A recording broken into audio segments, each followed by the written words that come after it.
Ce dimanche, on connaîtra les noms des nouveaux et nouvelles boss de Genève, et c'est d'ailleurs à toi de les choisir si tu as le droit de vote dans le canton.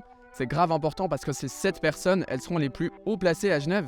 Elles auront la responsabilité de faire appliquer les lois, de décider comment tourne le canton au jour le jour, et ça pendant les 5 prochaines années. Viens, je t'explique. Ce dimanche 30 avril aura lieu le second tour de l'élection du Conseil d'État genevois, c'est le gouvernement. On a déjà voté une fois au début du mois pour le Parlement, ça c'est fini, mais aussi pour le Conseil d'État, et c'était comme le premier round, mais maintenant il faut qu'on revote. Depuis, la liste des personnes candidates, elle s'est réduite. On est passé de 23 prétendants et prétendantes à plus que 12 seulement, toujours pour 7 sièges dispo. Alors avant que je te montre comment tu peux voter concrètement, je te fais un petit point de la situation. Un des gros enjeux, c'est juste que les gens votent. Au premier tour, le taux de participation était vraiment pourri. Il n'y a même pas 4 personnes sur 10 qui ont fait entendre leur voix. Ça veut dire que le nouveau Parlement ne représente pas la majorité de la population et en particulier pas les jeunes, ce qui est vraiment pas démocratique. Chez les moins de 30 ans, il n'y avait même pas un quart des gens qui ont voté. Et devine quelle tranche d'âge a le plus voté ? Les 75-79 ans.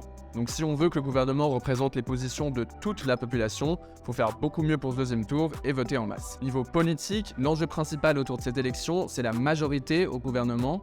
Aujourd'hui, sur les 7 personnes au Conseil d'État, il y en a 4 de gauche et 3 de droite. Mais ça pourrait bien changer puisque les résultats de l'élection du Parlement début avril ont clairement profité aux partis de droite, comme l'UDC, le MCG ou la liste de Pierre Maudet. La question c'est donc est-ce que le gouvernement va repasser à droite ou est-ce que la majorité de gauche va survivre et, comme elle l'espère, compenser le Parlement conservateur. L'autre grande question politique, c'est est-ce que Pierre Maudet va faire son retour au gouvernement ? Alors pourquoi c'est un big deal ? J'en profite pour présenter vitef les différentes personnalités qui candidatent pour que tu captes mieux. En gros, tu as 3 outsiders et 2 blocs d'alliance. À gauche, il y a 2 socialistes et 2 écologistes qui aimeraient être élus ensemble pour garder leur majorité rose-verte au gouvernement. Caroline Casse du Parti Socialiste, elle est à la mairie d'Honnête depuis 15 ans, mais elle n'a jamais été au gouvernement cantonal.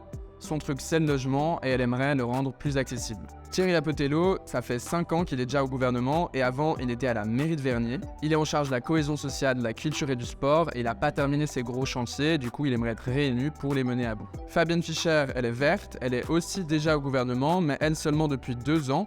Elle a un parcours un peu spécial puisqu'elle s'est fait élire à mi-mandat quand Pierre Maudet avait démissionné pour se représenter avant de perdre face à Fischer. Elle a donc repris le département de Maudet, celui de l'économie, et en tant qu'avocate spécialisée en droit du travail, elle s'est pas mal focus sur le travail au noir, mais aussi sur la question des chauffeurs et chauffeuses d'Uber. Finalement, Antonio Gers, il est vert, il est au gouvernement depuis 10 ans déjà, il est né en Argentine, mais a grandi à Mérin. Il dirige le département du territoire, mais il est surtout connu pour sa gestion du logement, dont le mot-clé c'est la densification, en gros construire plus en vide. Voilà, cette alliance de gauche, elle a comme priorité entre autres le social, le climat et l'égalité.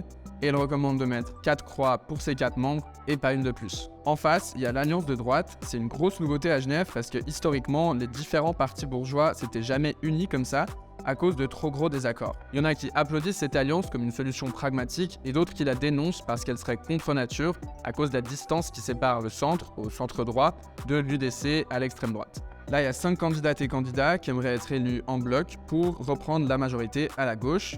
Le Parti libéral radical de PLR, c'est le seul qui a un duo. Et Nathalie Fontanet, c'est la seule qui siège déjà au gouvernement. Elle a d'ailleurs presque été réélue direct au premier tour. Elle est en charge des finances au Conseil d'État, donc c'est elle qui gère le budget du canton. Une de ses priorités, ce serait de baisser les impôts. Ensuite, il y a sa collègue de parti, Anne Hilpol, qui est pour l'instant à la mairie de Carouge. Elle s'engage entre autres pour les propriétaires et pour l'école des 3 ans avec l'horaire continu. La troisième femme de cette alliance, c'est Delphine Bachmann du Centre, l'ex-PDC. Elle était avant infirmière et fait maintenant partie de la direction genevoise du groupe de cliniques privées London. Elle aimerait par exemple prendre en charge la santé ou l'économie. Viennent ensuite les 2 hommes de l'Alliance, avec d'abord Lionel Dujardin de l'UDC.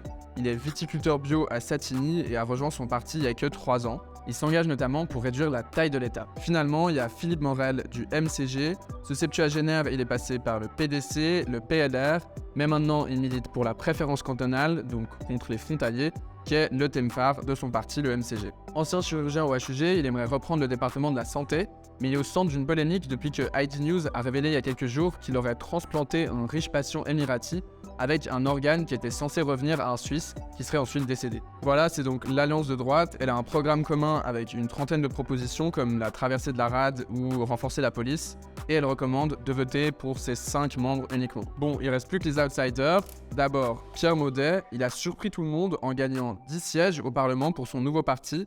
liberté et justice sociale. Il a déjà été au gouvernement, mais a démissionné et n'a pas été réélu après l'affaire Maudet. Il avait accepté un voyage offert à Abu Dhabi, sur lequel il avait ensuite menti, et qui lui avait valu une condamnation pénale pour acceptation d'un avantage. Il veut faire son comeback, mais fait donc campagne contre son ancien parti, le PLR, en se disant ni de droite ni de gauche, même si son programme est classé à droite. Ce serait un Big Bang s'il est élu, puisqu'il avait été condamné dans l'exercice de ses fonctions et qu'il avait alors créé une crise institutionnelle au gouvernement. Autre outsider, Philippe Auberson, il n'a pas vraiment de programme et n'est rattaché à aucun parti représenté au Parlement. Il est mécanicien électronicien à la retraite, il aimerait reprendre le département de l'instruction publique et il est proche des milieux coronasceptiques. Finalement, Olivier Pahus présente aussi 100 partis, il est magicien de profession et expert en immobilier. Il s'est notamment profilé sur le thème du logement en mettant en avant les coopératives d'habitation. Voilà, tu sais maintenant qui se présente et il te reste plus qu'à voter pour les personnes que tu veux voir diriger Genève. Je te recommande d'utiliser SmartVote si tu sais pas vraiment avec qui tu matches le plus. C'est un quiz en ligne qui calcule ta compatibilité avec les positions des différentes personnes candidates, à l'exception des 3 outsiders qui ont boycotté SmartVote. Là, faut que tu ailles chercher leur programme en ligne si tu veux en savoir plus. T'as pas besoin de mettre cette croix, tu peux en mettre moins, voire même aucune et voter blanc. En termes de stratégie, les alliances, elles recommandent de mettre juste le bon nombre de voix et pas plus. Ça veut dire que même si tu préfères certaines personnes à d'autres dans l'alliance opposée à la tienne, mieux vaut pas leur donner de voix pour les privilégier parce que tu prétériterais l'alliance que tu as choisie. Du coup, tu coches les cases que tu veux, tu glisses ton bulletin dans l'enveloppe jaune, tu remplis ta carte de vote et tu balances le tout dans l'enveloppe principale. T'as plus qu'à la mettre dans une boîte aux lettres jusqu'à jeudi au plus tard, ou alors tu peux directement aller jusqu'à samedi midi au service des votations et élections aux Acacias. Sinon, il faudra que tu ailles voter en personne dimanche matin entre 10 et 12 h dans ta commune avec une carte d'identité. Voilà, j'espère que ça t'a aidé. Pense bien à voter et motive tes proches à faire pareil en partageant cette vidéo en story par exemple. Et moi, je te dis à tantôt.